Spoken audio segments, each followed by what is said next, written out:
Hey everybody, welcome back. Makarov9 here. I wanted to make a short little video posing a question to my viewers and subscribers that if you have one of these Walther post-war P1 9mm, are you having the same issue I'm having, or have you heard of this issue happening, and why the heck did it happen? A couple of weeks ago I was at the range and I'm shooting standard 115 grain ball ammo. Previous to me purchasing this pistol from a private seller, as far as I know, this pistol had never been fired. It was super clean inside, no slide wear, no nothing. It basically looked like an unissued pistol before I obtained it, and I've put maybe 100, 150 rounds, maybe 3 boxes of ammo through it since I've owned it. And never an issue with failure to feed, failure to eject, failure to return to battery, nothing, just no issues at all. Accuracy was great with this pistol once you figure out the sights on it, and it just floored me when this happened. But I'm shooting away, having fun, knocking the steel down, and the slide catch breaks on it. This piece right here just falls right off, and basically it fits in like that, and it just it dangles like that first, and then it just falls off. The pin, of course, stays in there, the pin that runs through your trigger housing and your trigger spring. It's still in there, so the gun still functions. It just won't lock the slide back, and you got that natural freak out moment like, oh crap, I just broke my gun. And that was my thinking. So I piddle around in the dirt and finally find this piece. I'm scratching my head on the deal, wondering now how do I fix this? And I'm thinking, okay, yeah, this is a Duralloy frame, the aluminum frame, because the original Walther P38 was an all steel frame, and they went with the aluminum Duralloy frame to make it lighter weight and all this kind of stuff. But it's still a tough frame, and especially since they had the recall years ago and put the steel hex pins in the frame to handle the steel locking block riding back on the frame.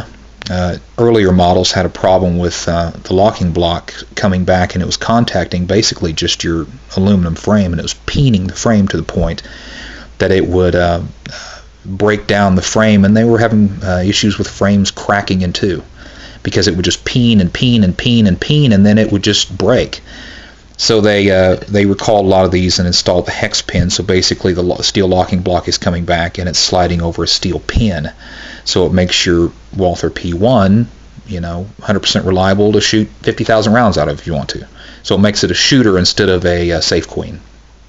So sorry to get off on a tangent on that, but anyway, I just assumed the pistols were made better than that. So I'm scratching my head. So if you have any idea why this happened, I mean, I wouldn't imagine there would be a whole lot of stress on this except, locking the slide back on the last round. And it's not like this piece gets a whole lot of, it doesn't get beat up a lot.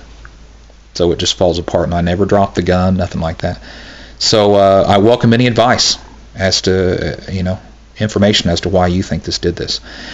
But I went ahead and got online and immediately that afternoon and found a company that had the part that I needed. And as you can see, this is a one-piece unit. Well, not supposed to look like that. So anyway, I'll field strip this too, so you can actually kind of see how you field strip it. And I'll show you how simple this piece is to slide in and how you don't have to take the gun all apart to replace that. So let's start out by pulling this slide back, and what's going to be a little unusual is I cannot lock the slide back because, well, there's no slide catch. So let's see if I can keep from pinching my hands off.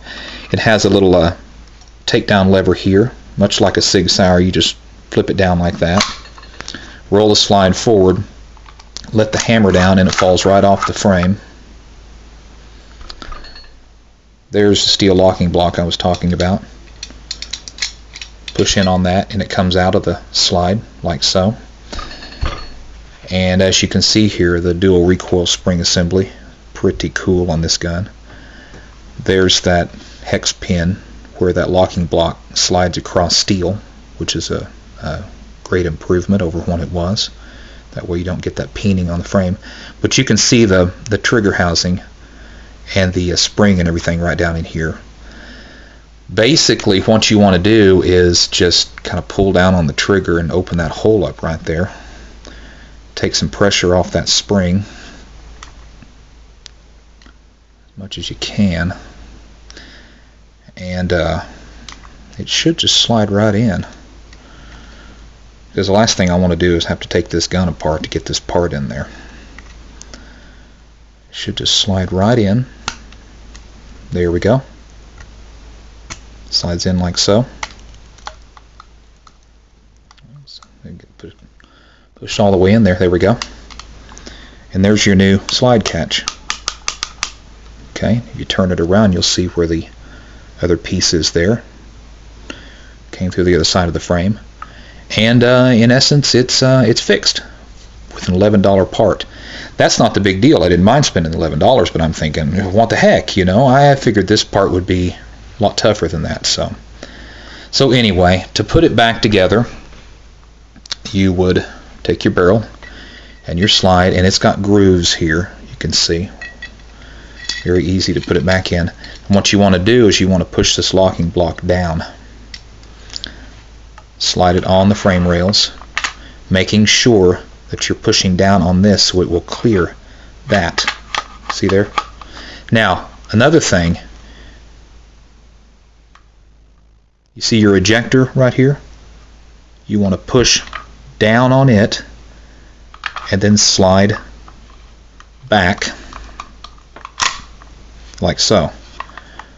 Now we can lock the slide back with the new slide lock. Rotate this upward and decock it, and it's fixed. Just that simple.